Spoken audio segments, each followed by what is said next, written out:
Ladies and gentlemen, it's time. Perfect. It's Thursday. It's Korner's Pregame. Where's my clock? E404 button. Shoot some beat. Oh, way down south in the land of traitors, rattlesnakes and alligators. Right away, come away, right away, come away. Where cotton's king and men are chattels, Union boys will win the battles. Right away, come away, right away, come away.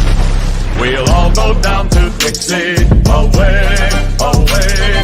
Each Dixie boy must understand that he must find his Uncle Sam. Away, away, we'll all go down to Dixie, away, away. We'll all go down to Dixie. Way down south in the land of traitors, rattlesnakes and alligators. Right away, come away, right away, come away. Where cotton. You guys love Kate. I feel like I have not officially said this. I've tiptoed around it. Kate, will you marry me? Do I have to answer now? Or No, you have time. You can think about it. You can think about a way to say no without hurting my feelings if you want. Oh my lovely. God. I'll send you a letter. Just don't even. Alright, cool. Thanks.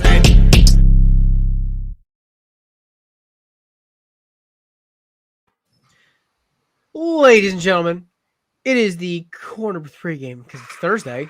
We've got loaded football show. It is the season 6 kickoff, football season kickoff. Our intern is having internet problems, so you definitely know it's football season. I'm here, of course, with the host of the Tailgate and the Quad Pod, Mr. Kevin. They just dropped their brand new Big Ten preview. Check it out. I haven't listened to it yet, but I'm hoping it's very pro Indiana. We also have, of course, the rookie, Mr. J.D. Davis, Ohio State fan himself. Of course, we all are wearing football jerseys today because it is, of course, the kickoff for the season. In honor of that, we named this episode after my favorite big man, number 62, Mr. Jason Kelce. Off the rip, if you guys haven't noticed, my voice is a little nasally. I am fighting the good fight against allergies right now. So if you see me do a nose rip off of saline spray, don't be surprised. So here we go. Big show today. We're bringing back Stay or Call. We have NFL headlines. We have Olympic headlines because I actually want to talk Olympics. I want to just give a little shout out for the Olympics a little bit. But it's a very football heavy show because thank God we have the Hall of Fame game tonight. Steelers versus the Cowboys. Ben DiNucci versus Najee Harris. I am so down.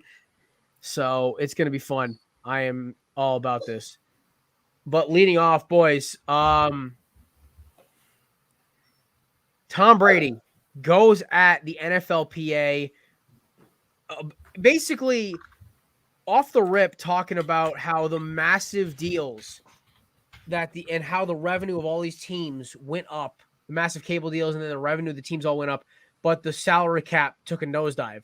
So he's going at the NFLPA for not being vigilant. What are you guys' thoughts on this off the rip?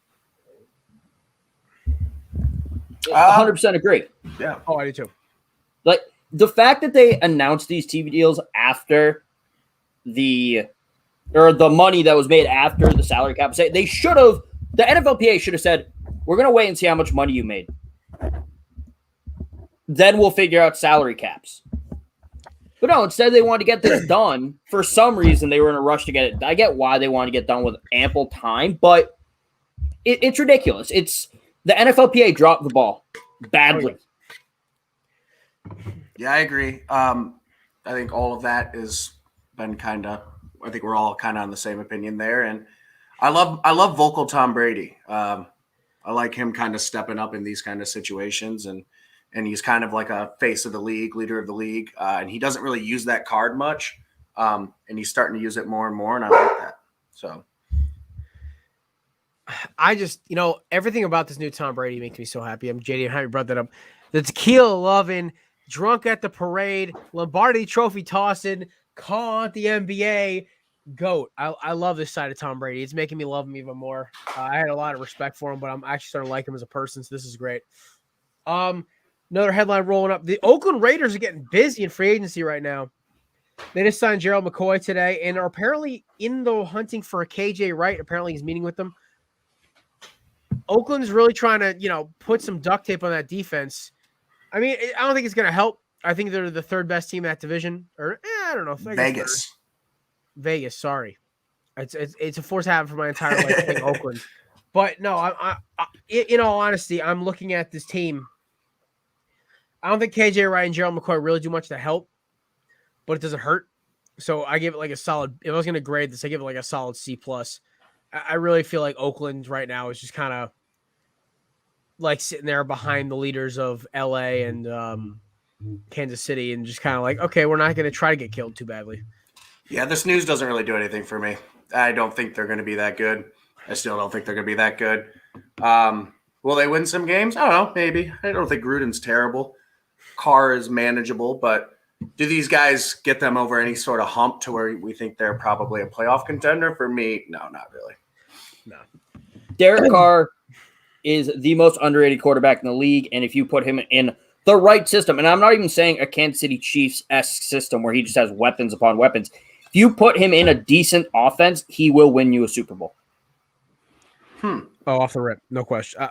He needs a good running game, but he also needs to, because he is a good thrower. He is an efficient passer. And frankly, if you have a good defense and a good running back, an efficient passer can win you a Super Bowl easily. No, I agree. I've always thought Derek Carr was underrated just in the grand scheme of – I feel like the media does, but like when you talk to people like you guys or just like your friends, like a lot of people I feel like have that sentiment that he is underrated.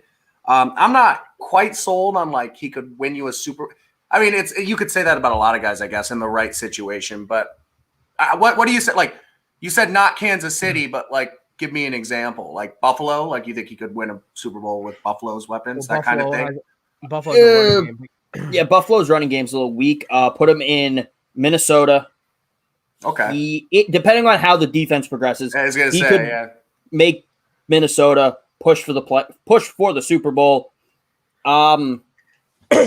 See, I'd probably say he has to be in that next step. I think he would have to be in like a offensive defense. Like I think he'd have to be in a Browns situation or one of the top 10 NFL Browns, Titans. He would easily make the playoffs. But I think that Titans, those are kind of that defense. You're not going to win a Super Bowl with. Indy. See, Indy for me, I don't think so. For like the Super Bowl thing, I think he would. Like, I think he's underrated. I think he's good. But like, dang, like we see some really good quarterbacks now, young. But like, if like Josh Allen, he might eventually, but like he hasn't won a Super Bowl, and he's got good weapons, good defense, and all that. And I think he's better, like so. It's just I think it's easy to probably say like, oh, like right situation could win a Super Bowl, man. It have to be a perfect situation, honestly. I think, and I do think he's underrated. This is not Derek Carr bashing. I think I'm just a little lower than you. His perfect situation. I think if you put any NFL caliber quarterback into the NFL in a perfect situation, they will get you to a Super Bowl with the experience that Derek Carr has. I think perfect for Derek Carr isn't you have the fastest receiver in the league. Basically, the Chiefs' offense is the perfect system. Right. Perfect situation. Their running game leaves a little to be desired, but just give him a decent line, a good running back, and some good weapons to throw to. Even if they're average weapons, he will get you to the playoffs, and you will push for a Super Bowl.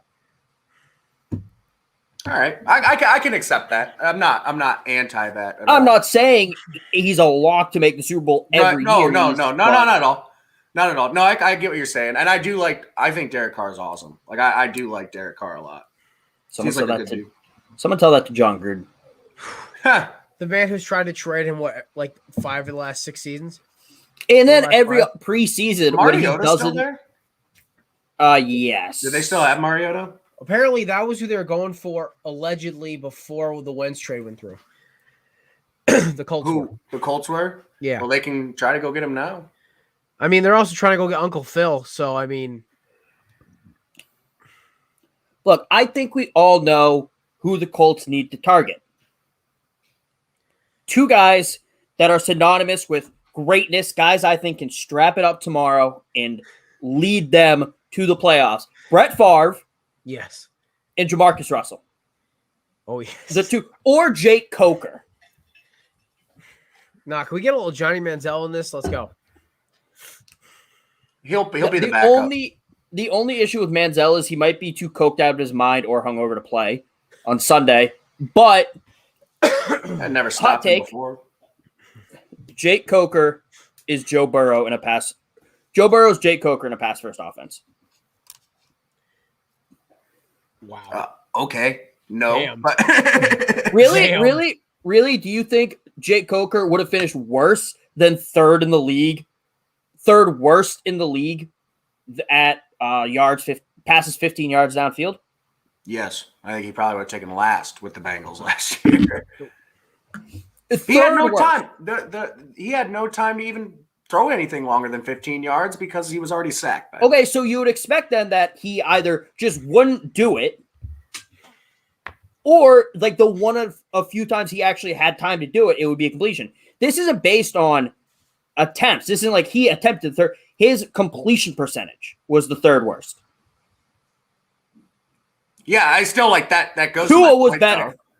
though. That goes to my point though. Like if you're getting I guarantee he had I think he led the league in rushed pass attempts or something like that. So yeah, just because he's attempting them downfield doesn't mean. Yeah, David Carr did the same thing and he was out of the league in 4 Are you years. not a Joe Burrow guy?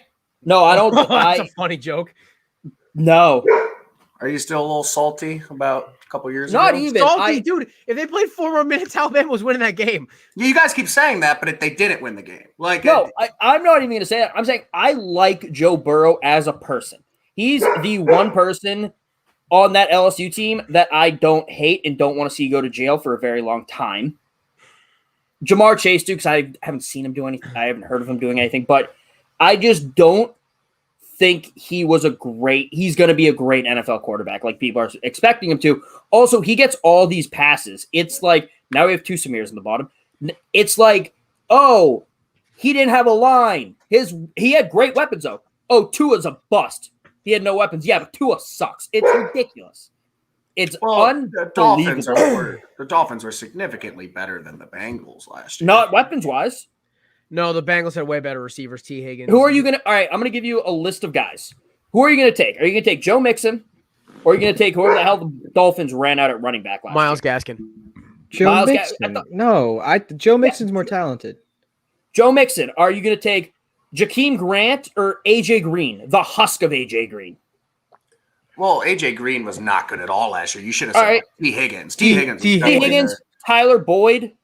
Yeah, no, I don't think his weapons were terrible, but I think I'm saying I would take the Dolphins' offensive line in a heartbeat. I feel like we're really underplaying. Their also, let's be honest, wasn't that good. By the way, no, I'm not saying it was good, but the Bengals were okay. So why is Joe Burrow getting a pass for Also, it was not the all-time worst offensive line. That was the Houston Texans in 2002. I'm not saying when David Carr got sacked 76 times. I'm just saying but so why is Joe Burrow getting this pass? He had no offensive line when he had weapons and a running back.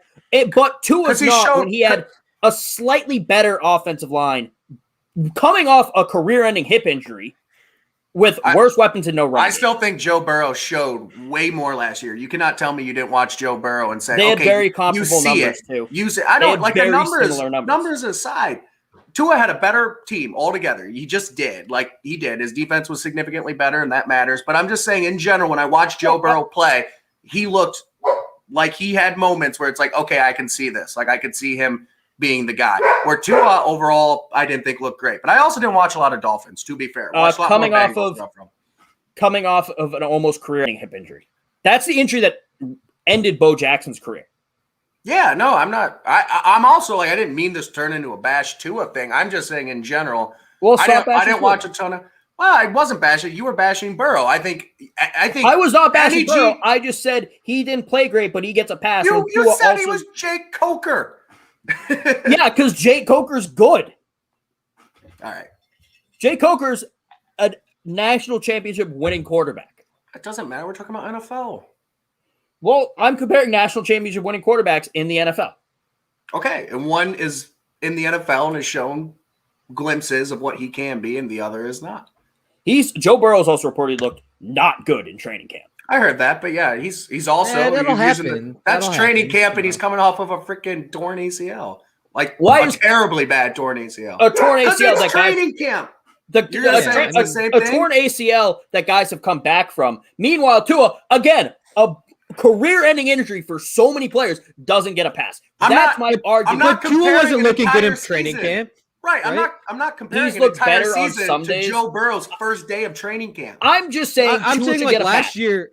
I'm saying last year the reports at a training camp were concerning about Tua. Like people were concerned slightly. Am I wrong? Last year Like they that'll- were. This year, that'll just early on they happen. were, but Yeah. he's done Like better. he's coming back But, from injury. Sure. yeah, that's what I think. Like, why is Joe Burrow getting a pass for the torn ACL when Tua doesn't get a pass for that? Why? I'm not making a pass. I'm just saying it's the first day of training Well, camp. I just think they. It is not the first day of training camp. Or what? The report was from the first couple days or whatever it was from training camp. The reports I saw were from yesterday. Okay, yeah. So That like, he's not looking good. I don't get overly into training. I saw with my own eyes Tua not look good. Kevin, buckle up. I'm about to defend Tua right now. And I didn't mean this turn into a bash Tua. Everyone knows I'm not a Tua fan. I think he's going to be a solid quarterback. I'm just not about the whole. Maybe I'm. I don't think he's the QB messiah that some people do. It's okay. It's okay though because I think he's super talented. My one thing, Tua gets a pass for me for last year because Kevin said career-ending injury. He bounced back. He showed up way earlier than everyone expected. This year is the make or break year where if he sucks because he's got weapons, then the criticism is justified. But it's only his second year though. Like it's really only his second year. I agree, and I didn't mean it to. All right, Captain. Some Brett, guys get 1 year. Josh Rosen got 1 year. And they're like, nope. Yeah. Kevin's the one who started comparing Burrow Rosen and to Tua are a different beast. Tua. And I think Tua's shown flashes. Like I it's also like think every Rosen was just situation is bad, different. and the team was bad. Yeah. All right. I say a new banner right now. We're gonna roll with this one. Shout out to our boys over at Craft Brew for the inspiration. Can I also say one thing? Can I say one more thing about Joe Burrow? Go for it. I got a text during this. We're not going to say who it's from. The only thing Joe Burrow could beat is this ass. Wow. I can put two and two together. Who texted that to you? I won't say on air. All right. Oh, baby, is what I have to say. Moving on. Got to give a little shout out, boys, before we get into the NFL talk full time, to Team USA men's basketball and baseball, and I think it was women's wrestling too. Women's wrestling, can't remember the woman's name off the bat, but she won gold. And then on top of that, men's baseball going to the gold medal game with a bunch of scrubs and retired guys. Well, they're not scrubs, but they're not like they're not like high-level pro ball players. And Team USA, who we all thought was dead in the waters, won 4 straight, and now they're going to the gold medal game. Also, Kevin Durant balling out. Yeah, Greg Popovich should thank God that he has Kevin Durant because he would not have this job next year if Durant wasn't balling out. Also, shout out the USA women's basketball team who's in the semifinals. Oh yeah, I forgot. They're also dominating. Aren't they dominating in 3-on-3 too? I believe so. Yeah, they are whooping ass. Well, I mean, we also our Team USA women's basketball, we always like whoop ass. Yeah, I only say that in the quarterfinals they beat Australia 79-55. Oh boy, it's almost as bad as the UConn South Carolina game I had to work in college. U.S. women's basketball is compared to dominance compared to the rest of the world. Knock on wood, is what men's basketball was like. 92. Yeah.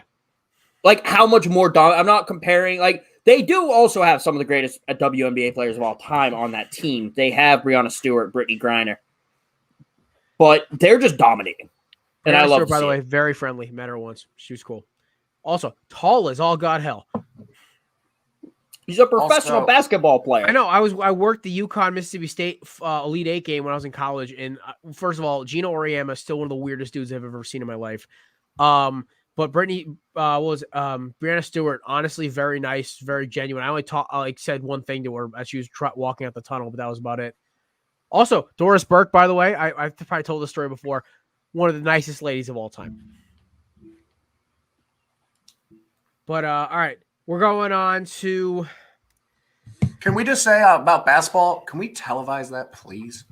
Yeah, no. I know. It's so dumb. Can we get a big L for NBC and Peacock? Like, y'all suck. All right. I'm watching. Yeah, I haven't seen women's water polo, and I Olympics. can't watch the men's basketball. That was me team. last week. I haven't watched an ounce of the Olympics. I'll say that much. I was trying to watch the game against France because I was on a pack, so I really wasn't working that hard. So I'm trying to get it on the game, and I'm like, they're like, oh yeah, no, you can't watch it till 2:00 unless you have Peacock. I'm like, Yeah, that's not gonna fly. Yeah, I don't want to watch a replay. Like I'm gonna know who won. Peacock But also the most worthless streaming service of all time. Oh my God, you have The Office and Parks and Rec. Congratulations. the one you have to pay for. Yeah, Yeah, I like it. There's a free version that has. but you like, only some get like movie. 2 seasons of each. Yeah, I don't watch any of the shows. I've watched like a couple movies on there, but yeah, no, I would never pay for that. No, the only one I'm probably gonna start paying for is because I want to watch Hard Knocks is HBO. HBO. It's Because the right now, best streaming service, hands down. right now I have Netflix, Disney Plus, Hulu, and ESPN Plus because it was thrown in and YouTube TV. YouTube TV, I swear by. Yeah, Kevin got YouTube me hooked TV 's on it sweet. last year. I love YouTube TV. YouTube So- TV is really cool. Yeah. All right. While we're speaking like streaming kind of things, here's what my strategy is. I'm thinking fuck Netflix. Netflix suck my dick and go to HBO Max for permanent. I mean, I keep Netflix because Netflix has been dropping like great movies. Nah, I'm not. Netflix is. I'm anti Netflix. That's a good call, Samir. HBO Max easily Yeah. the best streaming service. Easily the Like best what streaming have they dropped? Like they dropped The Irishman, and then No, I'm talking about like Irishman they is brought good. back Like- back good movies, like other on demand, like older movies that I wanted to watch. Like But 8 or 9 Netflix, like content, like their shows and stuff suck. I don't like any of the Netflix stuff. They literally were the most screwed over by Disney Plus becoming a thing. They're just like they make about 30 different shows a week and hope like one sticks. Facts. I literally see Netflix original. I'm just like, oh my God, I don't care. All right. Yeah, why is this a show? Jesus. Like everyone's again hype about Outer Banks. I've literally only know of what it is because of TikTok and because they use the Alt J song that I've heard 1,000 times. I refuse. Not for me. Fair enough. All right. Boys, it's time for the return of Stay or Call NFL edition. So the game is simple. We go around the horn here. Basically say, are you staying for one more round with this team or this topic or this rumor, or are you calling out, you pull your tab? Basically, Stay or Call. We talked about him earlier in the show. He's getting a lot of hype in training camp this year. Are you guys buying Tua Tagovailoa for a breakout season? Kevin, I'll start with you.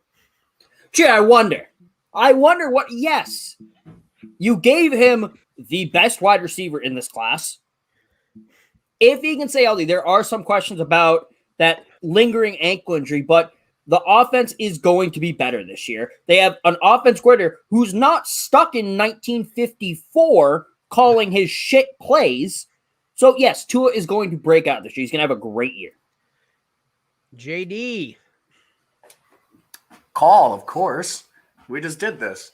No, I think he's going to be better, but I don't see Tua as a franchise guy. I just don't.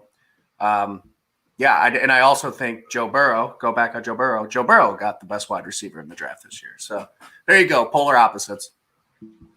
Also, I think it's funny that the Ohio State fans, like, yeah, the Alabama quarterback sucks, but the guy kind of associated with Ohio State who's actually making it at I have quarterback eyeballs. in the NFL. Everybody in there, like everybody who follows the NFL would have told you Joe Burrow had a better year than Tua with a worse team. That's not a crazy take. His And weapons that's were not better. It's not an Ohio State thing. Like when it comes to like the NFL, like yeah, I'll root for Buckeyes here and there, but like I don't bring that really. I really don't like. He had better weapons. I like barely. Like I really don't think it's like that Barely. crazy good weapons. Barely. When you have one of the worst offensive lines in like easily in the league this year, like I just don't think that. I think you're underestimating the offensive line. Like and Tua, not to mention Tua had a great defense. Okay, how does that impact how he looked on the field? How does that 100% impact it that? does. If you're coming from behind, Joe Burrow is coming from behind. You said he had the worst completion percentage and 15-yard completion percentage or whatever. Like that matters. Like that matters when you have to throw the ball all the time. You can just like pin your ears back and rush the shit out of the quarterback because you know there's no offensive line. As good as Joe Mixon is, no one's scared of it, and they're coming from behind every time. That matters.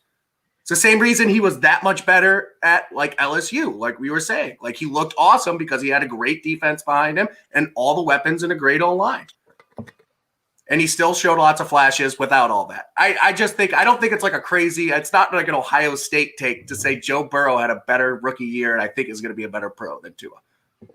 It's not, but it's a crazy take to say Tua is just not going to be a good NFL quarterback. I could be wrong about that. I guess this has turned into the Burrow too. I just think Burrow's going to be better. I just don't like breakout year. Like I just don't see it. I don't know. I haven't seen anything from Tua. And you're right, the injury and this and that. Maybe I haven't really put that into context. I'm not gonna lie. I didn't watch a ton of Dolphins. I really didn't. So like the Tua takes are for me are like kind of This is just kind of what I think. But the Joe Burrow comparison is something I actually like. I do like Joe Burrow. And this comes from a Browns fan. Like, I don't want to see Joe Burrow tear it up. Like, this is not like a, bias thing, I guess. But, yeah, I don't know. I just kind of how I feel about Tua. All right, fair enough. All right. Myself, I'm staying for now.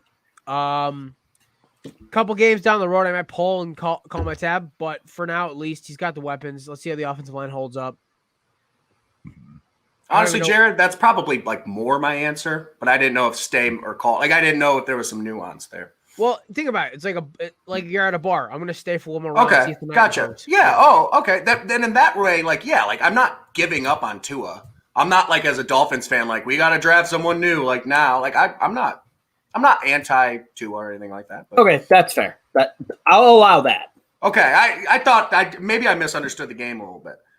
No, yeah, I'm not. After 1 year, I'm not writing off Tua. I'm not. It sounds like it, but I'm not. All right, sorry. Samir, what do you got? Yeah, I mean, I'm gonna stay in that.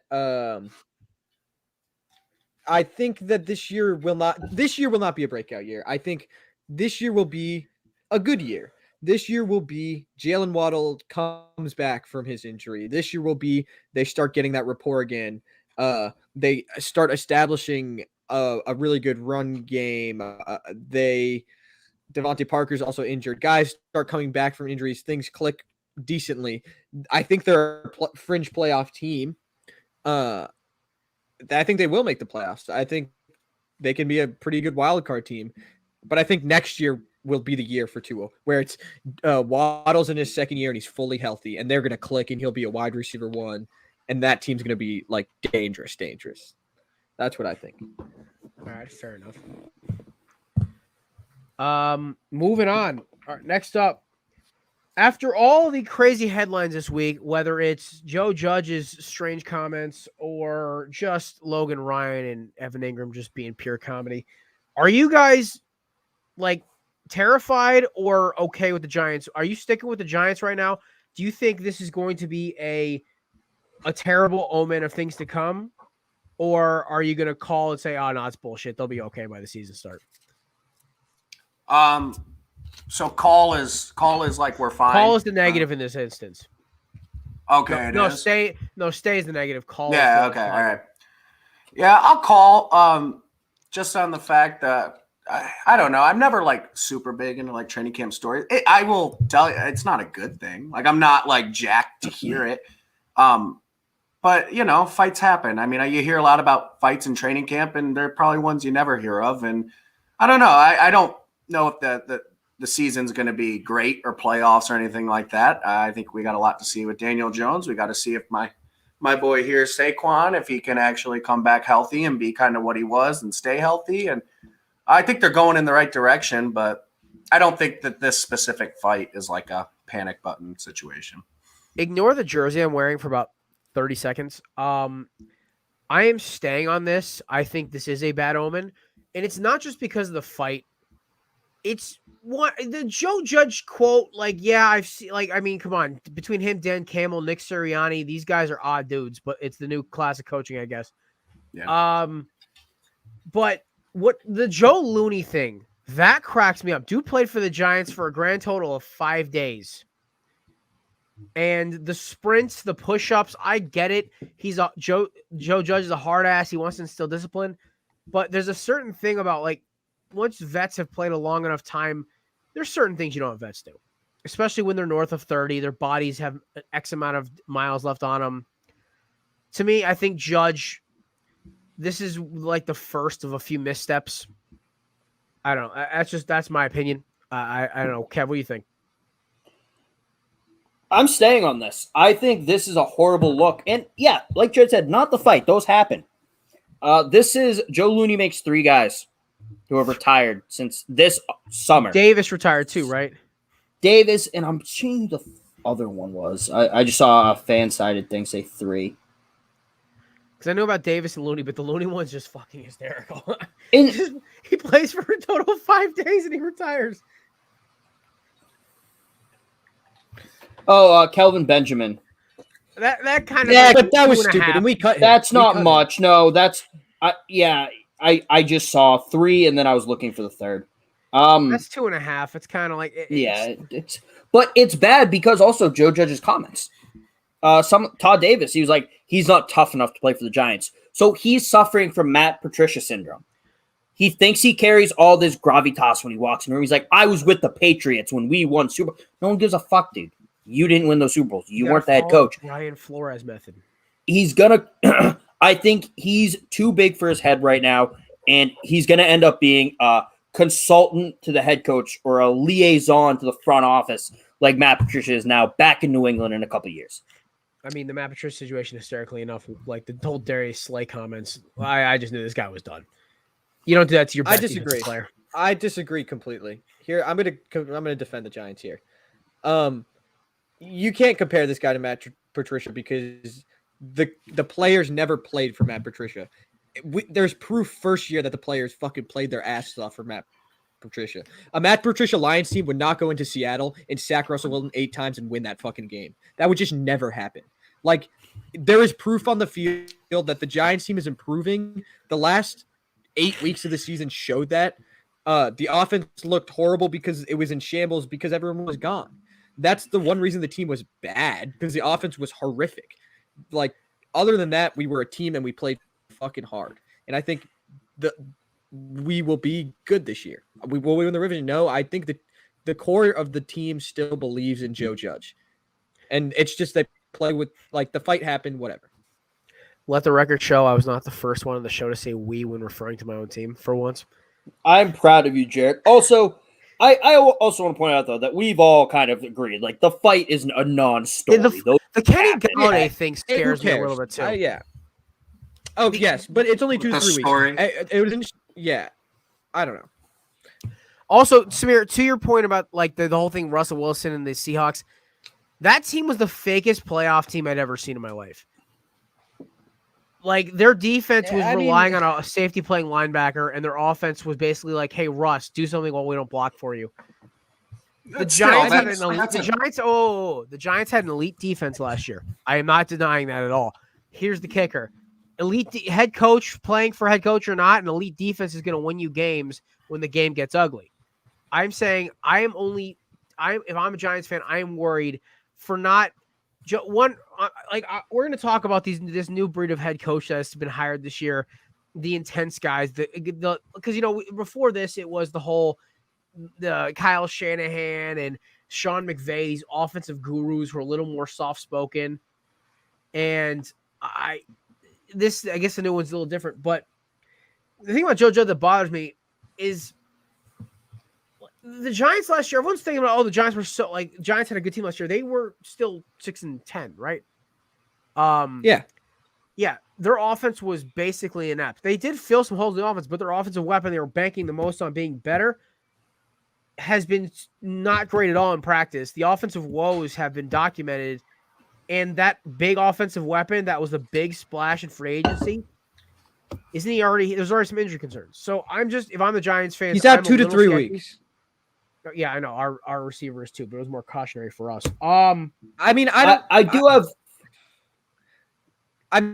We're completely discounting, like, the effect that Saquon has on the team.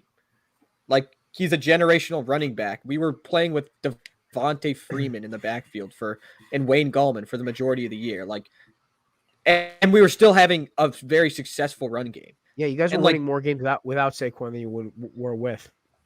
That's not fair, though. I know. That was my ex-Woba moment of trying to get Samir a little heated. I've been letting Samir discover this one. He's doing well. I think that, like, I don't know. I think there will be improvement. It's the first week of training camp. Like, the offense was bad. All right, that's fine. There's a whole bunch of new weapons and for Daniel Jones and things are coming together, like, for the first time for real. I think Jason Garrett is what scares me the most about this team. Oh, he I- sucks. I- That's what I was going to say. I don't know He's why bad. sucks. I mean, he's bad. Yeah, he's horrible. And He was do already I think we'll continue to get better? Do we have better players? Yes. The reason I'm not waving the playoff banner or like anything like that quite yet is, here's the problem. You wouldn't really care that much about the training camp stories, except for the fact that it's not one guy or, two guys or whatever. It's the fact that like, oh, the offense as a whole looks bad. And it's like, yeah, duh, we saw it last year. We got new players. It doesn't matter. Like Jason Garrett's not going to do anything with them. So until you get rid of Jason Garrett, I really won't be all in on, the talent of this team. But I do think they're good. And I think we all agree, don't read overly into the fight. And I will say a little pushback on the Judge Patricia thing is you could tell a lot of the brand of coach, we're going to get into it. I feel like a lot of these guys feel like they're play acting, like they're trying to be something.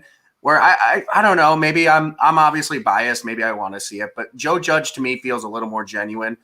It feels a little bit more like I'm just saying what I'm saying because this is what I feel. And at times, like Kevin said, like his comments in the media probably weren't great from a strategical head coach thing, but like he doesn't really think like that in the media. And I almost kind of like that. Like there's some sincerity there. And yeah, Patricia had no personality, no nothing. I don't think guys play for Patricia in a way that I think Samir covered that pretty good. But yeah. All right, moving on. Speaking of our teams, my team has been in the news for this stupid headline for the past 4 or 5 weeks. Report came out earlier this week about Deshaun Watson. It's the Eagles, but now reportedly there's three other teams involved as well. Possibility of Miami, which I don't think that's going to happen. I think they have to give two at least 1 year. Two, you have Denver is like a wild card, and now apparently the Carolina Panthers have emerged as a team that will look at Deshaun Watson depending on how bad Sam Darnold is week 1-ish. I'm going to start off as a prerequisite before we do stare call here. I don't think Watson's going to play a snap this year. If he does, it's not to be till week 8 or 9. And at that point, I thoroughly doubt it'll be for a different team. Unless some team's willing to like, okay, we're going to stink this year, or we have a good enough quarterback to get us halfway there. It's going to be like a situation where like they're like 5-4 or whatever, or like 4-4, and like, okay, we just need a quarterback to get over the hump. We just need to win one more game, or we have a bye week coming up. Let's make the deal. Does he have any suspension yet? No, he's not even on the exempt list yet. I don't think. Which he should fucking be. Yeah, I know. That's I don't get Yeah. that. This is the such a NFL's. Yeah, he's moral been practicing. compasses. It's such an odd like situation. It doesn't make any sense. Hola, Senor Cruz. I really just don't get this whole Watson situation. So I'm going to start off the rip as the Eagles fan in the room. I am selling the Watson thing. I had 3 guys come up to me who listen to our show in the gym. By the way, shout out to those guys, by the way. Shout out to my guys at Catalyst for listening to my show. I always appreciate the love, this show. But I said the same thing every time. One guy actually made a $20 bet with me. I said, listen, it just doesn't make sense logically. And also, Philadelphia media / ESPN has it out for Philadelphia. I've never understood it. It never makes sense. I said the Wentz trade they were right about, but I think that was kind of like you didn't have to read the tea leaves to figure that one out. The Watson thing, it does after all they did with Hurts and Wentz and getting weapons around him and his chemistry with Devontae Smith and Sirianni and Jeffrey Lurie backing Hurts, even Howie Roseman doing it. And I saw Howie Roseman press conference today. The little weasel's backing him as well. So, I mean, I am not buying this whatsoever. I'm pulling my tab. It's over. It's over. I think he may be on a different team. I think Denver and Carolina are 2 more logical destinations. I think national media is just burying Jalen Hurts, and I'm not for it. I love this dude.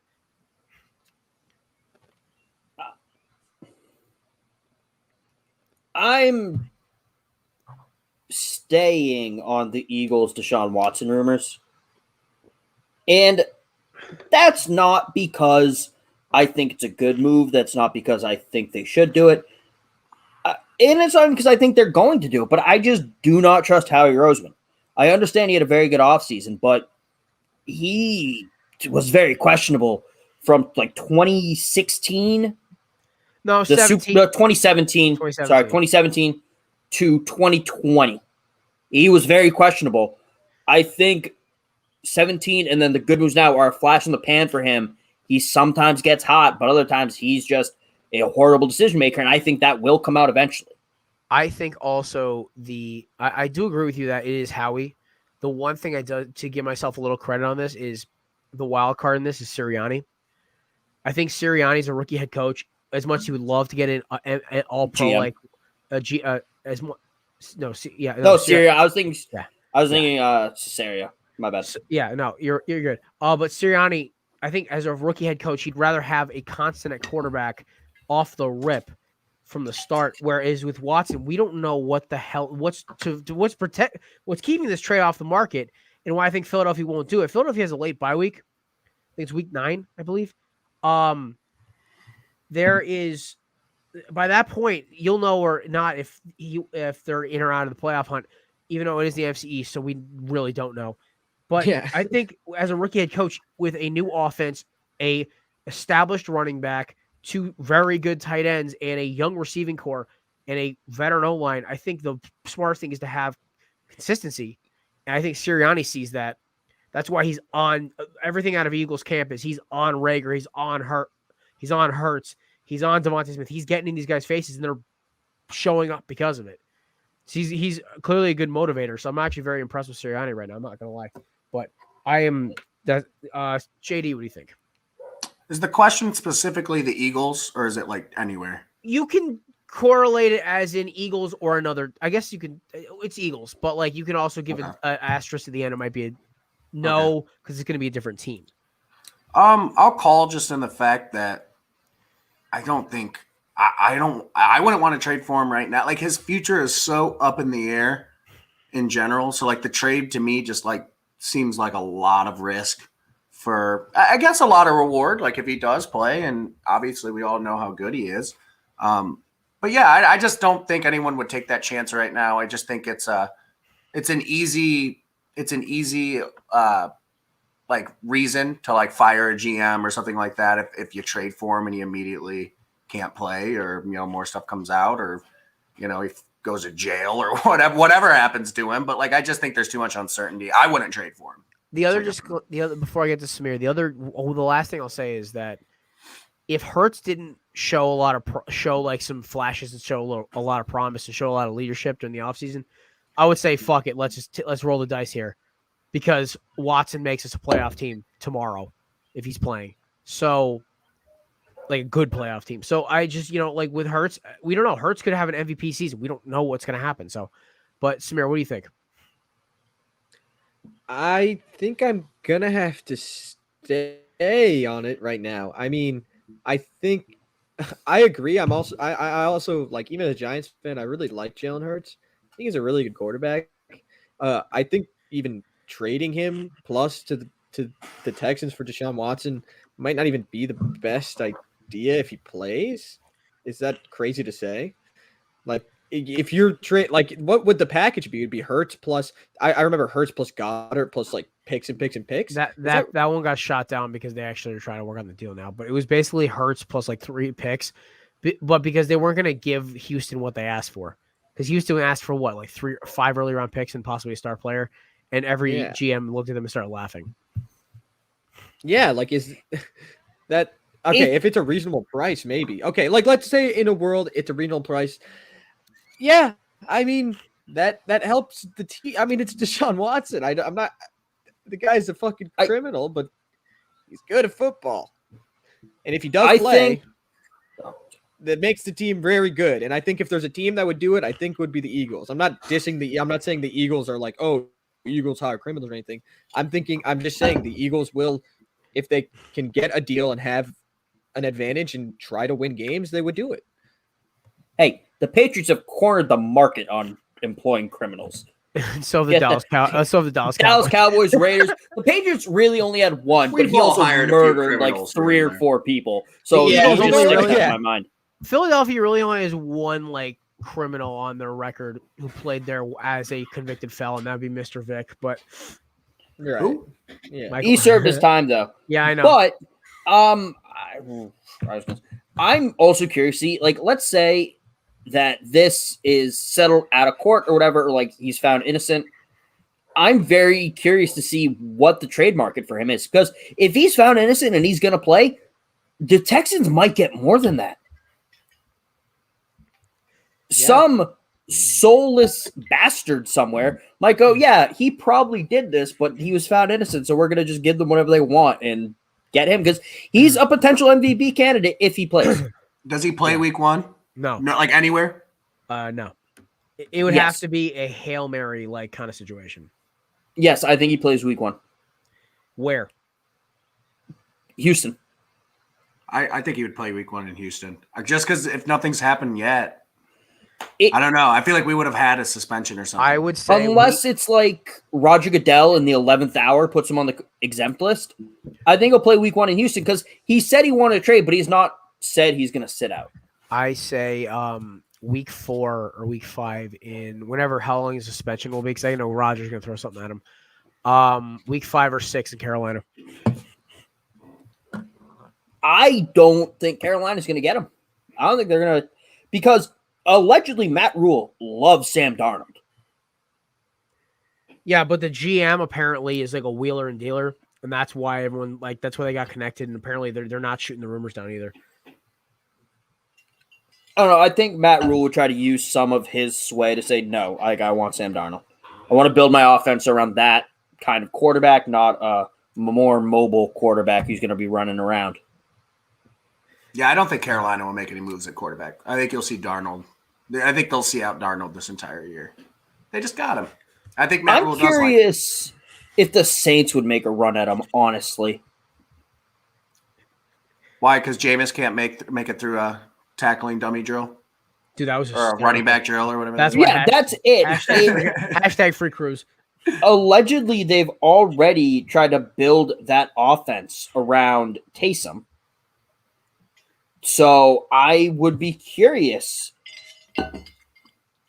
if they would make a run at Deshaun if this stuff ends up not being true. Or not being true, but is found innocent. Or I hope not, because Jameis is just pure entertainment. Not even saying good or bad or whatever, just pure entertainment.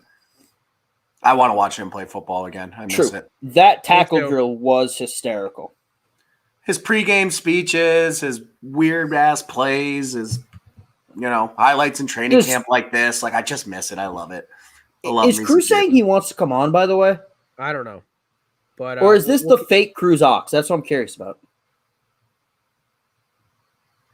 I don't know. We'll move on to the next one.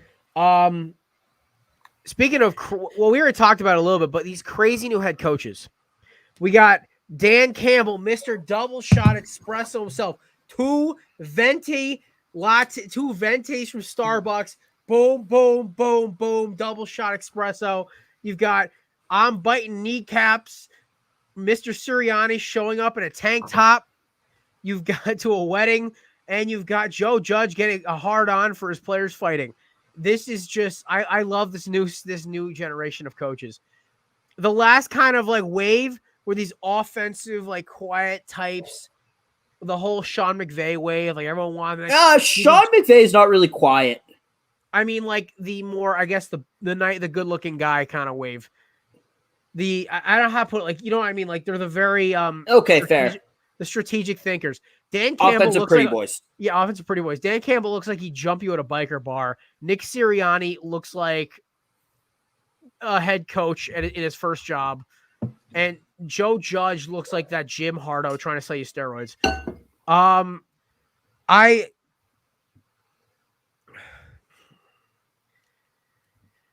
personally, I love this. I'm going to buy these guys. I love all of them. Even Joe Judge, even just for the entertainment value. But I seriously love Dan Campbell, and I love Nick Sirianni.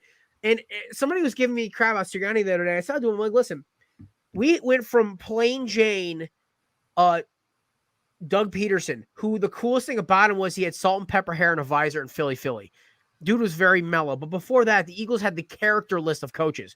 Buddy Ryan, Tommy Bahama, Andy Reid, and, of course, Chip the Weirdo Kelly. So I am for Sirianni. He's wacky. He's competitive. Rock, paper, scissors all day, baby. I'm for it.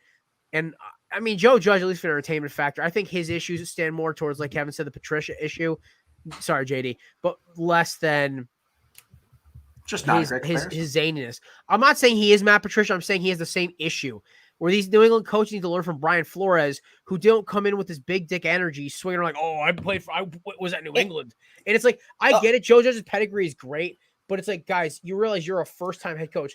These But what if veterans that's like, if he's just being himself? What if that's who he is? I also forget if it was Samir or JD who said this. I think it was Samir actually about the team playing hard for him. Yeah, it was Samir.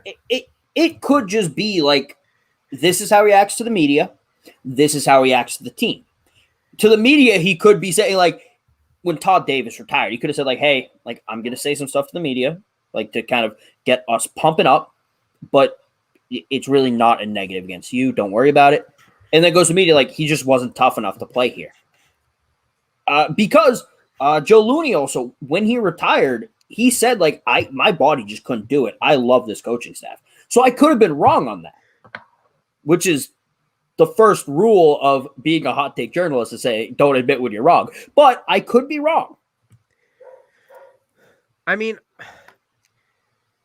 I feel like Judge doesn't belong in this like list. Yeah, he does. His comments last week, literally this week, proved it. But like, he's not like, I feel like you talk about like Dan Campbell's, like in his, you know, I think like Joe Judge is by the book to the most part. When it comes to like media and stuff like this week. But other than that, like, I'm not biting kneecaps. I'm defense. I'm that guy. Like, I love shit. It's great. Well, that's what I'm saying. But like, I like it too for like an entertainment factor. I just like don't think he belongs in this list. I think he perfectly belongs in this list. And if you're going to throw in a type of like head coach and everything else, what I'm saying is, if I'm looking at the pulse of these guys, one, I love the vibe coming out of Detroit. Jamal Williams, like, bringing kind of an energy, dancing with the fans and stuff. Like all these new guys they brought in. I don't hate it. Honestly, I really don't. It's entertaining. I like it. The only thing to me, and I'm not knocking Judge, it's New York. It's the Giants who had Coughlin, and then you had the Pat Shurmur. To me, and the Jason Garrett offensive hire, to me. Yeah, it's terrible. Yeah, and Kevin just texted me off the rip because he's on point. He goes, "Hey, listen, Campbell's fun. Detroit hasn't had fun in so long. No, when you're Detroit, like, yeah, why not?" And why I love Sirianni in Philly. Sirianni's the youngest head coach they've had ever, I think. I don't know anything about him. Big Red started at like age 50 or age 45. Chip Kelly was in his mid 40s. Peterson was in his late 40s, and Buddy Ryan was like 1,000 when he started. So, and I'm not like sold on Judge. Like, I defend Judge in some ways, but like, I'm not like sold. But as a first year head coach goes last year, I was big on kind of what you're kind of thinking this offseason was me last season. Some of the stuff, it's like he's making them run laps, like he's tying tennis balls to their hands, like, so they don't get defensive holdings and stuff like that. Like, this seems kind of gimmicky. Like, this seems kind of like I'm a hard ass from the Patriots. But then we saw like a disciplined, solid defensive, low penalty team.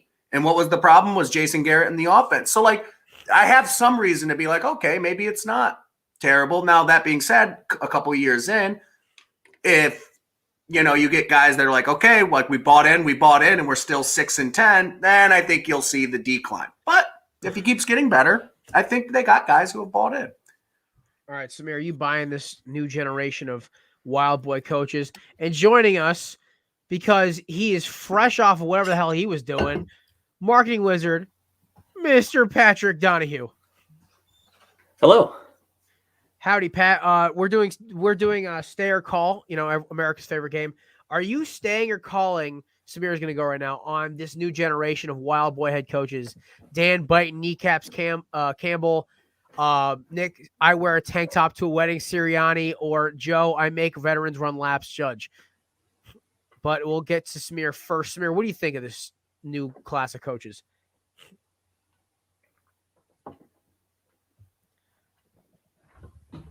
That's good insight. Samir, your mic's muted, pal. Whoops. Sorry, I'm back. I like them, Jesus but I like Christ. Dan. I don't like Dan Campbell. And there's one simple difference between the three that I can distinguish them by is that Dan Campbell is a former player, and he doesn't have a whole lot of coaching experience. I think Judge He's interim and head coach of the Dolphins. sure, okay, yeah, okay. They won a lot of That's games too when fine. he was there. Did they? They won I think they won like a couple of games like after they fired. I think it was Gase they fired. No, it wasn't Gase. Was it Gase? Or was it Siri Soprano, some Italian sounding guy from South Jersey, whoever the hell they had coaching him before? But I seem to remember I think it was before they hired Gase. He actually won them a couple games, and he had that whole locker room jumping around and stuff. Philbin. That's Philbin, I was waiting. Kept Philbin. Yeah, I mean, I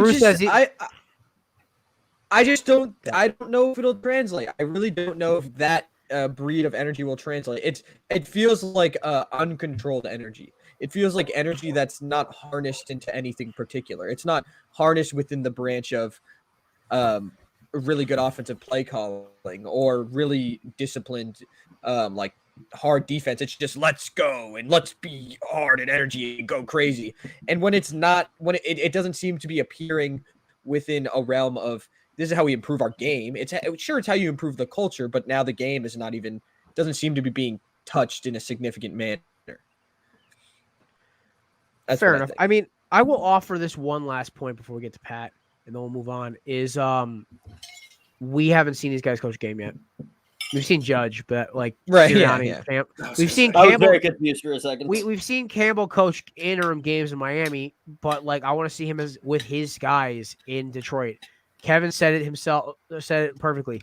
They're fun. The Lions look fun, and honestly, that hasn't been a thing since the Megatron Stafford days. Even then, that was kind of depressingly fun.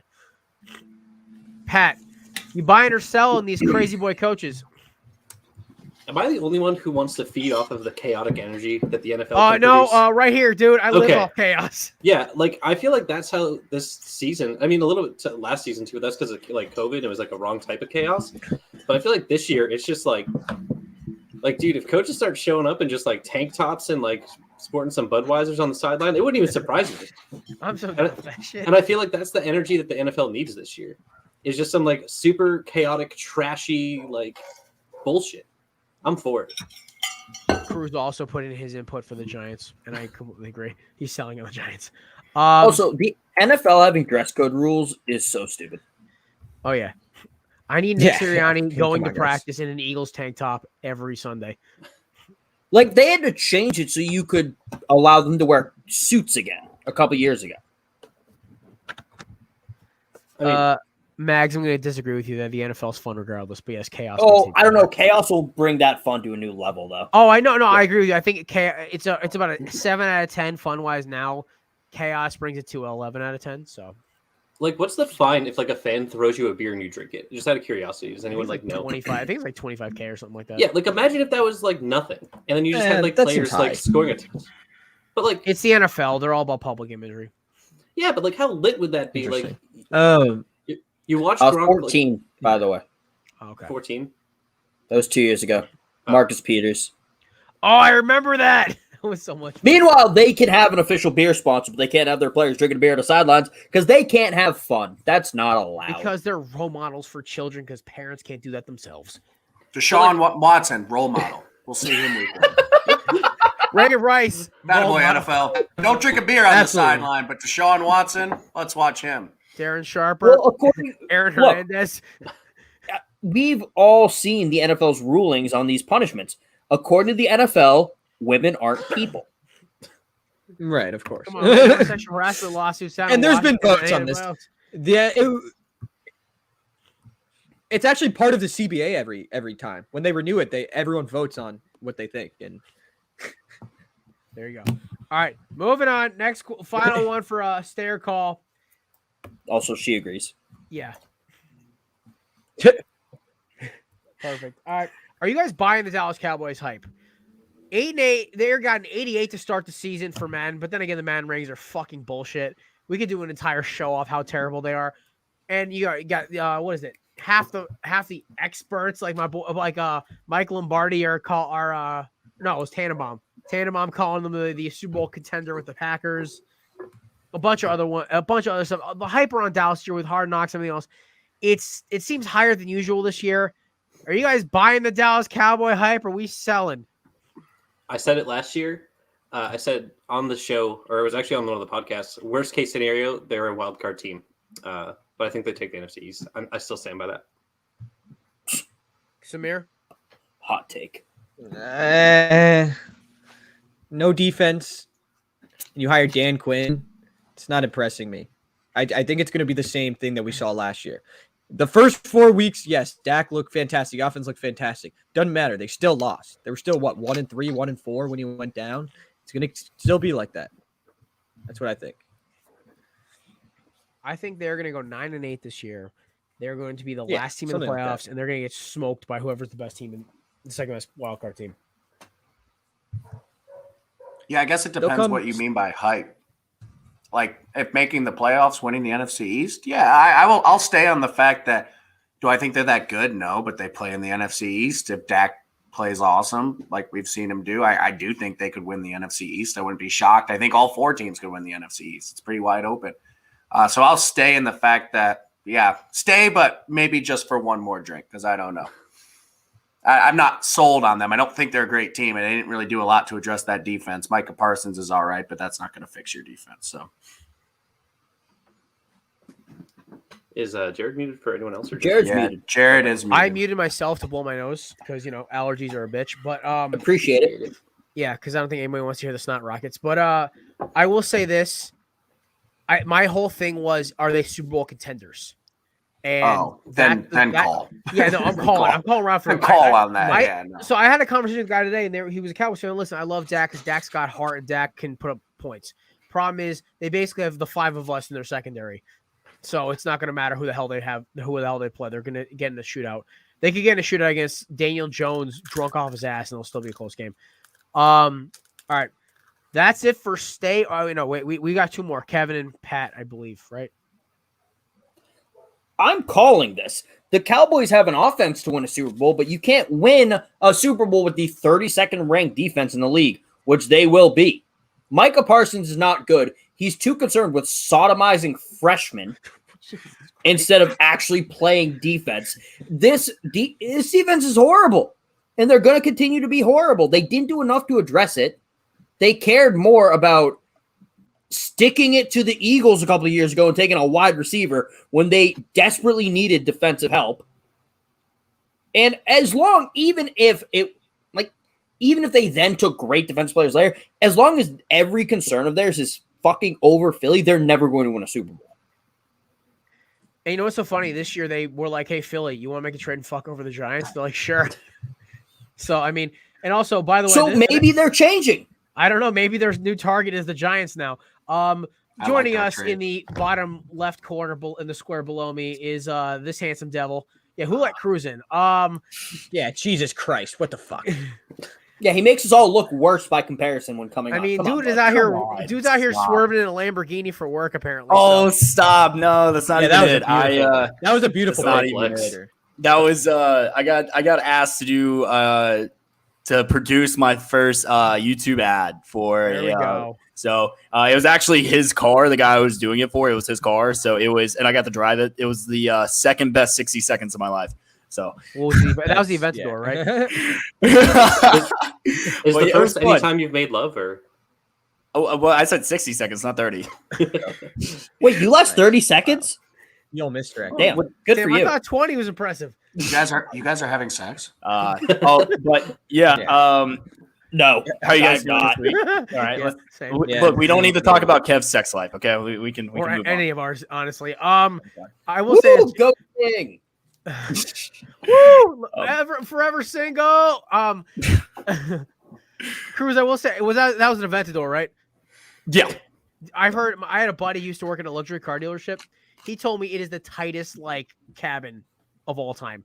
It's like a cockpit style seating. It was the most intimidating thing I've ever done. Like, that car is worth more than my life. So it was, but it was fun. I mean, the guy was super nice and he let me drive it. And And then I got to go on like a private jet. So, well, I didn't fly. Like, and when I say private jet, I mean like it was on the ground. Like I didn't actually like fly in it. So it was very fun for an afternoon. So it's don't worry. I didn't want to like win the lottery secretly and not tell anybody. Then you're having me and Kevin live on your couch. That's what's happening. This is gonna be Entourage 2.0. Kevin is Turtle E. and who's E? I'm Turtle. He's E. Okay, so who's Johnny Drama?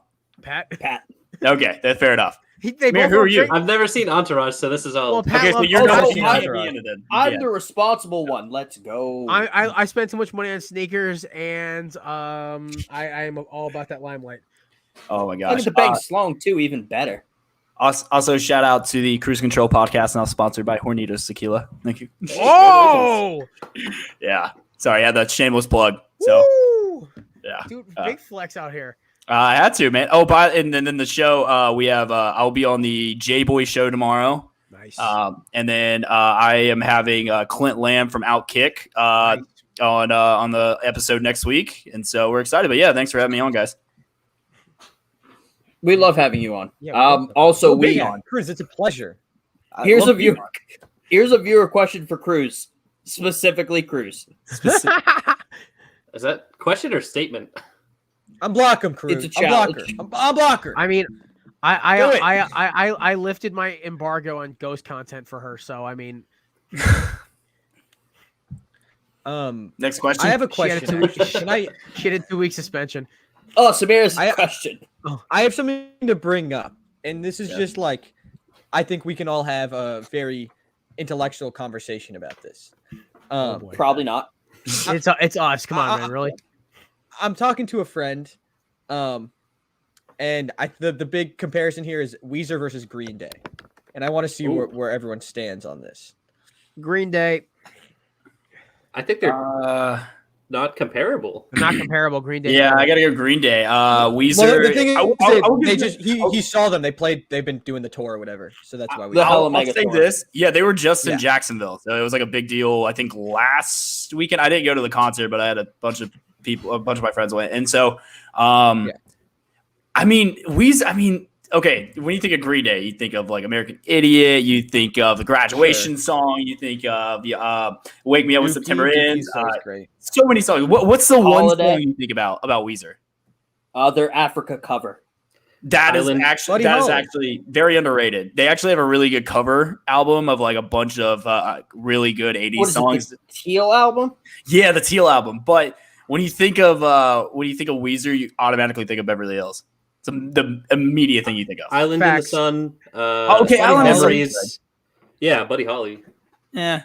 So, but Island in the Sun is actually very good. I forgot Weezer was a part of that. So, by the way, it's raining and my hair is just like doing a bunch of crazy shit right now. So, I'm saying in terms of like album to album, I feel like Green Weezer Day. kind of scrapes them low key. Green Day. No, It's Green Day. No. Green Okay. Day.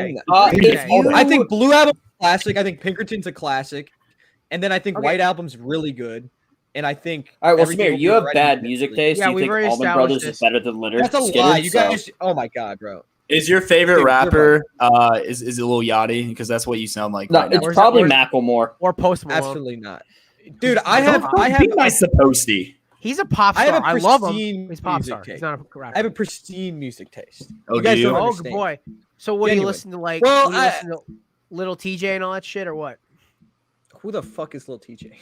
Oh, dude, I I just know heard Lil TJ. I heard a little TJ today at work. He is, They I were- work- they I brought work it. with a that's good. He is No one of the idea. offset. That's good. Yeah, I never heard a little TJ till today, and I'm kind of glad that I didn't. Also, I also want to just bring this back to the Green Day versus Weezer. Like, hot take: Dookie and American Idiot might be two of the best like albums for that genre ever. Yes. When But I they're think of kinda Weezer, different versus, gen- yeah. when That's I what think I'm of saying. Weezer, I don't think What of is anything Weezer? they're What is genre pending. are we saying alt rock? Like 90s Because they're not even the top 5 best alt rock bands. Then Or Yeah, like I think punk? that's like the easiest way. It's like I think alt How rock's do you probably Green the way Day to go. is Green Day is the Michael Jordan of punk. They're like they did it for so long so well, and they just I don't even know if they're pop Sure, punk. They're the or grandfather. whatever they are. They're, like, they are not, like, like, the They godfather. are technically classified as pop punk, but I don't know. I feel like they're more alt rock. Yeah. See, I'm so out of this conversation because I don't listen to this music. I will just say this: when I think of Weezer, I'm just like, I have 2 Weezer songs. You guys are I like. bugging. You All right. got American Idiot also has 4 of the greatest alt rock songs ever. Facts. American Idiot, Holiday, Boulevard of Broken Dreams, Wake Me Up When September Ends. Yeah, okay, The that thing one is, that one alone just wins. I don't like the Case way on that there, we. too? No, that's on I don't like the way that we Dookie. talk Oh. about. I don't like the way that we talk about albums. You guys talk about albums in a very sports way, and not in like a track by track. Like you're saying, Oh, if he big does the hits. zero, if you do that Sure, stupid big zero hits. skip shit, I'm getting rid of you. Okay. Like So, No, I'm saying, so let like- me ask. So what? Okay, so Samir, let me ask you this. All right, and this goes for everybody. What's one album you can listen to and not skip a single song? Black Album by Ooh. Jay-Z Ooh. or Illmatic by Nas. yeah, that's a oh yeah. When you Okay, have yeah. literally 7 Uh, celebrity producers, every song in there's a fucking. Mine's banger. Graduation by Kanye. Yes, Absolutely. I I can will listen. say I can Yeah, listen to literally every single song. That's a Like, good answer. Good Morning is probably Yeah. like the best opening song to an album that I can remember. But Yes. like it is every single song I can listen to. that. I will say Minutes I to was a Midnight by college Linkin Park. dropout supremacist for a while. No, I I like was College College Dropout. Dropout. I just like I Yeah. love College Dropout. But I think Graduation Day is the best like album I can listen to and not skip a single song. Like even like Live for Pablo, there's a couple songs I'm like or My Dark Twisted Because I can't hear Fantasies you. or yeah. So I mean, for me, another one is like Linkin Park, Minutes to Midnight. see, I skipped like the whole emo goth phase. I never went to that. I was like, Oh, I'm sorry, your childhood was perfect, Cruz. Fuck you. no, I mean, so do you know what the first album I remember listening to was? What? Natasha Bedingfield? No, Beastie Boys. Okay, Which, see, I grew Right, up- Beastie Boys Good one slap. to have. Yeah, Beastie Boys Um, slaps. I had cool parents, so yeah, Beastie Boys was I did my too. first. Yeah, and but I will say this: I my had first, a cool parent. my first ever He concert I went. wins. Hold on, wait. My first ever concert I went to was a Lil Romeo concert. Oh, That's mine was insane. the Boys Like Girls concert. That's fucking insane. Oh, Lil Pat, why Romeo. did you go? Why were you at a Boys Like Girls concert? Like, why was that your first concert? Because Dude, my Thunder brother was the bass slaps. player. Yeah, Thunder. What was it? Well, Great Escape. Cruz, I don't think you heard his answer. Yeah, it was Boys Like Girls. No, Yeah. why he was at that concert. Oh wait, why? my brother was the bass player for them for their first 2 albums. No shit, really? Yeah, That's Um, awesome. the last the show that I jumped on in Nashville with everybody, like in the background, there Yeah. were gold records all behind me that were all his, and then like the platinum record for The Great Escape. To be fair, The Great Escape is a great song. Yeah, it is. Whenever it comes on at a bar, I immediately have to. It's like The Great Love Escape. Drunk. Love Shit, Drunk. no, and then I know it's not Boys Like Girls, but Metro Station Shake It. Every time I Yeah. hear it, I have to sing it. I saw them, I think, at like Warped Tour. It was a show that my brother's band was at, so like I got to see Metro. Like I saw all those like early 2000s pop punk bands live as like a child, which is like a really fucking cool thing. But like, even still, the only album I feel like I can listen start to finish, not skip any song, and thoroughly enjoy every song off the album is Pink Floyd's "Wish You Were Here." And there's some like That's So a great many album, but I like Animals better. I'm an Animals Really? guy. I will say Animals "Animals" fucking is a really rocks. good album. I think there's like Fucking one really song good. on that where it's like I feel grindy listening to. All right, Probably Pigs. I have so many albums that I can just listen to straight through without skipping. No one judge me. This is a judgment zone. This is a judgment-free zone. You know this. Life Changes by Thomas Rhett. Okay. Because that came out on my Okay. birthday one year, on my 21st birthday, and I was dating a girl at the time, and like we listened to it together. So like that's just ingrained in my mind. Swimming and Circles by Mac Miller. Oh, Yeah. sure. One. Also, if I could have one musician make one last album, it would be Mac Miller, which is kind of a hot take. I feel like other people would be like, no, like there's Interesting. so many better music. I No, mean- like his progression from swimming to Circles, like that's the kind of musician he was going to be. I want that third album because it was supposed to be 3. Isn't there like some? They're like trying to finish it for him. Is that still true, that or was is that just a Circles. rumor? That was Circles. No, but there was another one too, because there were supposed to be 3. There's Swimming, Circles, and then there was supposed to be one. I think it was called The Door or something like that. There were rumors about that, but they kind of They- died out because I think okay. there wasn't enough. Like I didn't feel think like so. I feel like at this point it'd be finished. Like Pop Smoke died, and like 3 weeks later, they were like, "Here's all these songs that were never." I mean, released shit, yet." he's got a good song that just came out not too long ago. I mean, Yeah, his that'll- new And he's album been dead for like a year, like at least. Well, also like They've he dropped like apparently 8 had, like- albums. yeah. Well, with the Pop Smoke albums, they basically had like the first album ready to rock and roll, and then he passed away, and they just held on it for a while. But this one was basically all just recordings that they had of him, and they just kind of threw it over with some changes, and they added other artists. Yeah. A lot of I agree with that. I agree with that, Kev. I mean, like shit. So my senior year of high school, Kids came out, and so like I just feel like I grew up with like Mac Miller as far as like music wise, and then like Macadelic came out, which is by far his best mixtape, and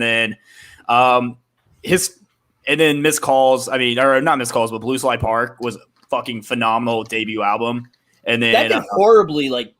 Based on reviews, it did, but like, I love it because there were good songs. I mean, dude, Blues, Party on Fifth Ave, Frick Park Market, Smile Back, My Team, Diamonds and Gold, Missed Calls, Under the Weather, and then he came out with Good AM in 2015, which that one fucking amazing because it's got the song The Weekend with Miguel, and then there's a song on there that I love. It's called ROS, and it's basically him singing like a jazz, like kind of like singing to. I think it's actually to Ariana Grande. It's what he's doing, but it's like this New Orleans styles jazz song that he's singing, and it's actually like hauntingly beautiful if you like sit and listen to the lyrics because he's basically just like apologizing for fucking up. So it's really good. I think Good AM was the first indication of who he would be as an artist. I love that album. I still listen to it. So Cruz, I'm not trying to make you feel old. That came out my freshman year of college. What did? Good AM. Yeah, that came out my senior year. So yeah. Okay. So I would listen to that like every day, every morning before going to class. Oh, I still had listen to to listen to those songs. Whenever I want to feel gangster driving to my 9-to-5 job, I listen to Break the Law. Same. Also, pronounced Leonard Skinner is another album I can just listen to through. I'm gonna throw out. I'm a big Strokes guy. Room on Fire, great album. I don't know if you guys are all Strokes people here, but you're such an old soul. Yeah. And I'm gonna say Pet Sounds, Beach Boys. That album I think is okay. That's an album that is just like masterpiece. Led Zeppelin 2 I'll throw out there as well. So can I talk some shit about Morning Glory? That is a fucking great album. And in terms of rap, I'd say probably 36 Chambers is my. Did you just say what's the story, Morning Glory? Yeah, no. Dude, that Oasis album is fucking classic. Samir, big Wonderwall guy. Oh no, I mean Wonderwall is like whatever. But Oasis was truly like the pinnacle of rock in the 90s. Champagne Supernova is the best song off that album. I really thought someone was going to say like the Red album for. I thought someone was going to bring up Taylor Swift. I'm going to shoot Fearless down Taylor Swift. Maggie. I would have 100%. I'm going to shoot down what Maggie. Okay, I will. The Red album is great. I don't care what anyone says. It's got some bangers on it. All right, hold up. I love Taylor Swift, but all right, I don't give a fuck about her debut album. But I will say, Maggie, there. Shut up, Cruz. Jeez. I didn't say anything. I haven't said anything. Let's show some love to the ladies. Okay, guys, we need to show some love to the ladies. All right, you know what? I'm done with them. Well, I was gonna say is there's two female artists I like almost worship. Hailstorm, Lizzie Hale. I love her. She's awesome. I listen to their albums all the time. Women lead singer, and also Dorothy, hard rock. Love her too. I've seen her in concert twice, and have both her albums fully downloaded. So yeah, Maggie, there you go. Now bring Samir back if he's gonna behave. What do you mean behave? I was just about to say Lauryn Hill, Miseducation of Lauryn Hill, one of my favorite albums. Casey Musgraves. Come on, guys. Any Dolly Parton album. That a boy. Oh man. Any. Don't even have to know the song. Just I got a weird thing for biker style chicks who scream at a microphone. I don't know why. JD, I know you've been very quiet. You've been waiting your turn. What do you got for me? No, I just Fearless by Taylor Swift. I love Taylor Swift. I wasn't telling you to shut up, by the way. I was just telling Samir to shut up. Oh, you're going Fearless? You're not going Red? Oh, Fearless for sure. Red's great too. Red's great too. Red's but great. Fearless has like two of my favorite songs of hers. You Belong With Me is my favorite, and Love Story. That's like right at peak Taylor Swift right there. Before she went more poppy. Fearless is great. But I'm not like a giant music guy, so like to be honest, half the stuff you guys said, I'm like, I don't really know what that is. Also, no skips. Go ahead. I was gonna say, yeah, it was all no skips. That's how this conversation started. I stick by. There's like no one skips. out my top. Bonito album. Generation by Caro Caro Bonito, bro. I'm a Caro Caro Bonito super fan. That's. I'll admit, 80% of what Samir said, I have never heard of. I've heard a hipster. He is a hipster. Taylor Swift's debut album also slaps. Very good, very country. Yeah. What's the piano version album? She like came out with a bunch of piano version of songs. She did an acoustic version of Fearless recently. She like remastered it or something. That's fun. That's all good stuff. And good for her for getting her music back, huh? Let's all clap it up. Oh yeah. Yay. Just two now claps. Now she's a gazillionaire. Yes, if you have Fearless on your phone right now, delete it and download Fearless Taylor's version so she can actually. Good. Yeah, it's in the library. Very good. I'm trying to see. Let me go through my top 25 most played and see what lady I have on there. All right. While we're doing that, quick shout out to our rail boys over at for Taylor Swift once. Jesus. A quick shout out to our boys and girls, ladies, gents, over at yeetsofficial.com. These people are amazing. Promo code Corner Booth for 10% off. I was at 2 grad parties this weekend. I got asked 1,000 times, where'd you get the shades? Where you get the shades? Was handing those links out like crazy. Hopefully some of them actually bought them. If not, Yeets, I'm sorry. But great sunglasses, polarized, super stylish. Our boy Kev over there's rocking a nice pair as well. I might get another pair to celebrate my new job. So you got a new job? Congratulations. Thank you, buddy. I put in my 2 weeks yesterday. You know what Mother Nature did to me? It slapped me in the head with allergies. Oh, I'm sorry, bud. It's okay. I'll live. But yeah, no, promo code Corner Booth for 10% off. These are some of the best sunglasses I've ever had. So there you go. Nice. So you gonna let me talk some shit about some sports now, or are we yeah, we got 8 minutes for you to say your piece. All right. Well, what are we talking about? Well, Kev suggested Deshaun Watson to the Saints, but I do not have enough stamina to go that far. I will say this. Also, a qualifier on that was if he's either settles out of court or is found innocent. 100%. I don't know. So the guys I've talked to who were close to the Saints, and I talk to them pretty frequently, and they're kind of like telling me what's going on in training camp. They don't have faith in anybody right now. You know who's actually starting to turn heads is Ian Book. Do you know how fucking concerning? Do you know how concerning that is? Ian Book is turning heads. Cruz, I love you, buddy. I'm so sorry. It's gonna be a bad football season. So I am well aware it's going to be bad. But if Deshaun Watson, and look, if he's found guilty on everything, he should never play in the NFL ever again.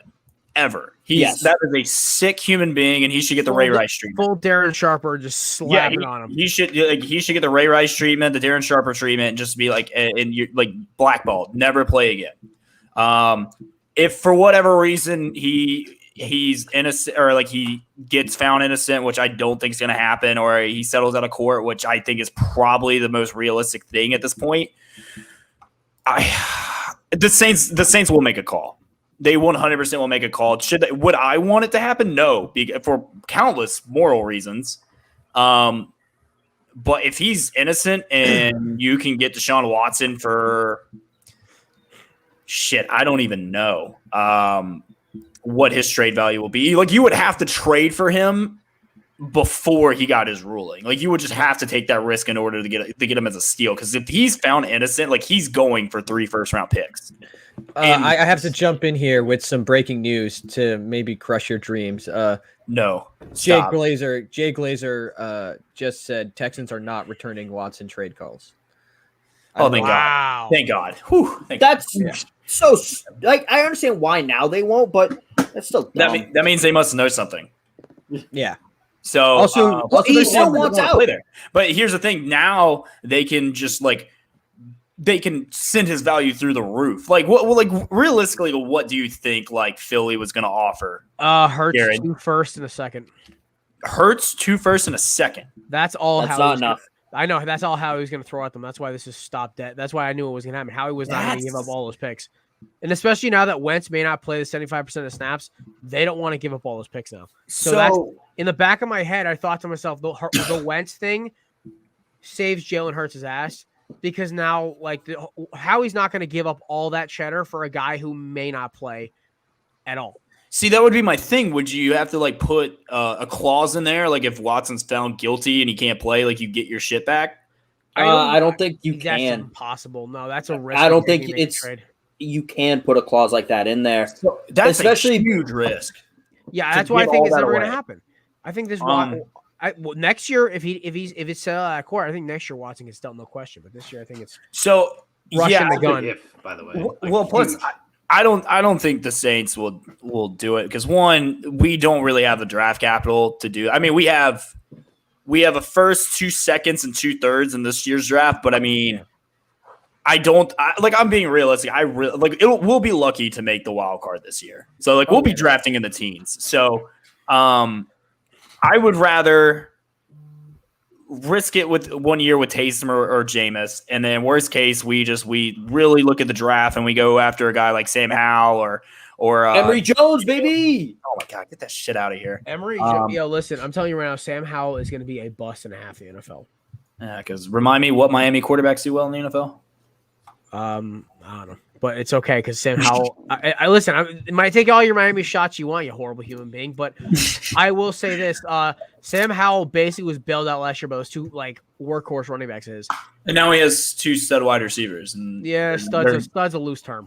Okay. Well, anyways, I think like I would rather risk a season of going 9-8 or possibly somehow miraculously winning 10 games and drafting the kid out of USC, JT Daniels, maybe waiting another year for like a guy like Bryce Young or DJ from Clemson, which God knows I hope not.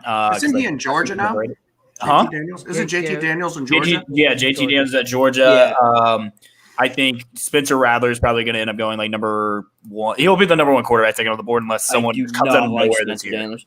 Also, I'm big on Slovis, by the way, at USC. I am too. I think I would really like to see him.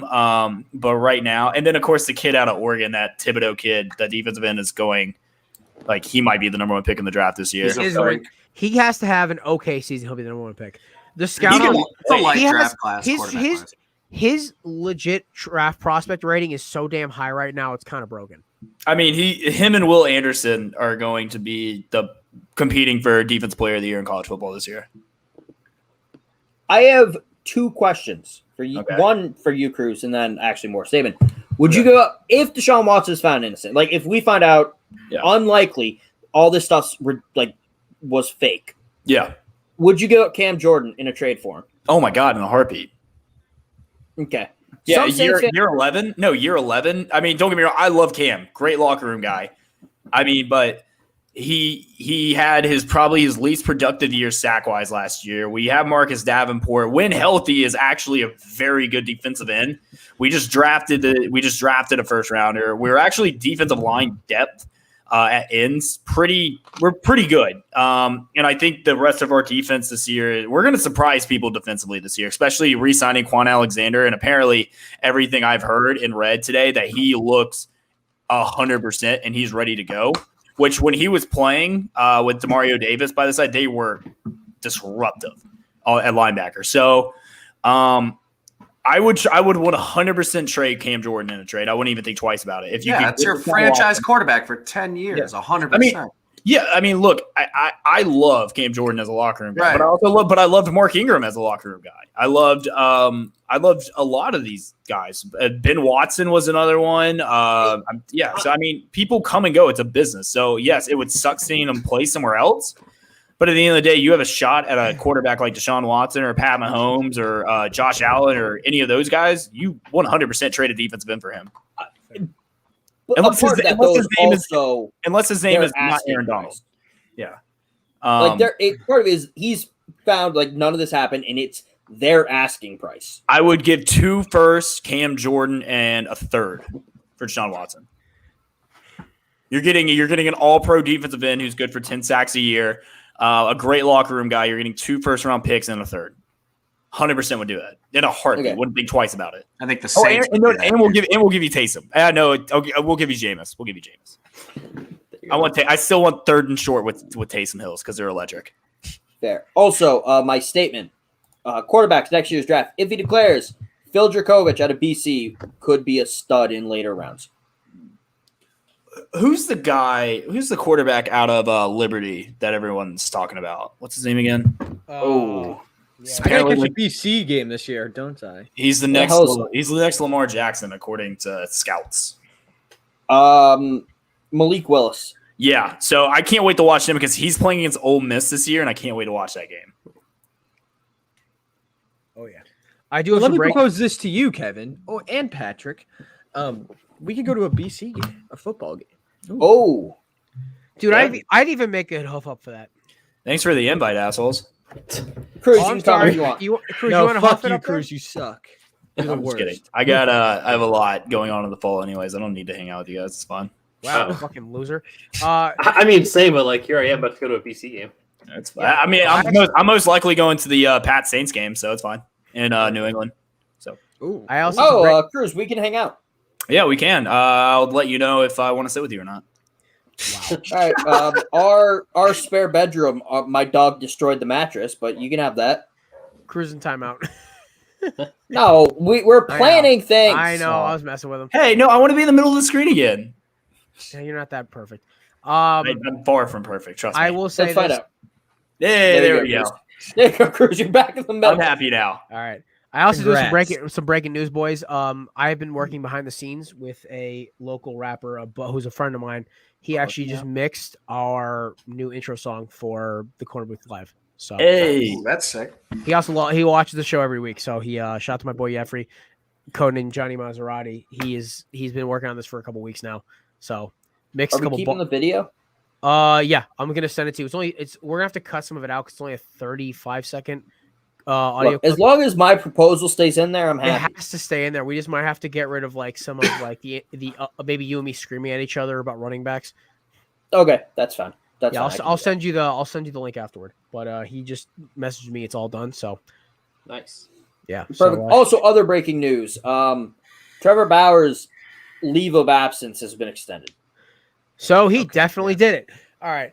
Oh, 100%. Yeah, it's extended to August 13th. I don't know why they're extending it like week by week. Just slap. It's only by month on 7 it. days. Every Just day slap is a- 7 days. he just wanted to wait till my birthday to The announce he's cycle coming is- back. That's Just it. slap a month on it. Call it a day. Do the investigation. If he find not guilty, then bring him back. But it's like this is just it almost looks kind of clownish at this point. But then again, so is Rob Manfred. He's a clown. So. Hot take: if this, I also feel weird. We're talking about like players who have done horrible things, and we're saying if this didn't happen, I'm not saying it didn't happen. Yeah, if he comes back, this might be the greatest starting rotation in baseball history. Oh yeah, no. And this Oh, is yeah, I saw easily. I could open a can of worms about some of the things I've seen after the whole Max Scherzer deal, but maybe we'll save that for next week. But by the way, folks, as we wrap it up here, was the official kickoff for season 6 of the Corner Booth. NFL season, I think our 4th season covering the NFL, so I'm very excited. Me, Samir, JD will be back on Tuesday for our first official show. And I'll also be appearing on the Tailgate and the Quad Pod ACC preview. I've been doing my research, man. I'm about to shoot apart North Carolina, theoretically. Thank you. Okay. Thank you for finishing that. Yeah, dude, this is the second Jared shooting thing. Clarification he's had to done. Well, because before he goes. Yeah, go ahead, Jared. Take Okay, it. I said, okay, so I get home and there's like 4 deer in my yard. They're eating my mom's plants. So I run inside, grab my dad's pellet gun, and I just kind of scared him a little bit. I made the target practice joke because I thought it was funny. And of course, every PETA rights activist is going to come at me like trying to kill me. All I'll say is this. No deer were hurt. They just it's Nothing a flat, lethal. He texted in the group chat. It's a flat cap pellet. It doesn't even break skin. It just stings. Don't worry, nothing lethal. All right, but all right, I'm gonna wrap it up here. I'm exhausted. I've been suffering through this freaking allergies for like the past 3 hours. I need food. All right, Thanks again to our boy Cruise Oxenrider from the Cruise Control Podcast for coming through. Yep. Our boy marketing wizard, Mr. Pat, coming in late in the 11th hour to finish up with us. And for Kev of the Tailgate and the Quad Pod and my two knuckleheads, the rookie JD and the former intern Samir. We will catch y'all on Tuesday. You folks have a great weekend. And shout out to Yeats Official, promo code Corner Booth for 10% off. We'll see you all next week. Love you guys.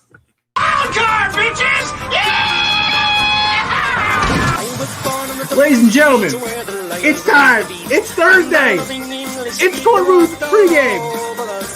And every single night when we down would come tight, he'd invite the neighbours out with this chorus. Come on, shiver like a hands, come on and find me like a man.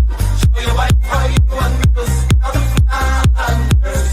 LDRA, make you run like Callaway from the green and lovely lanes up to the shambles. Come on, tell you salute, now let's do fight you.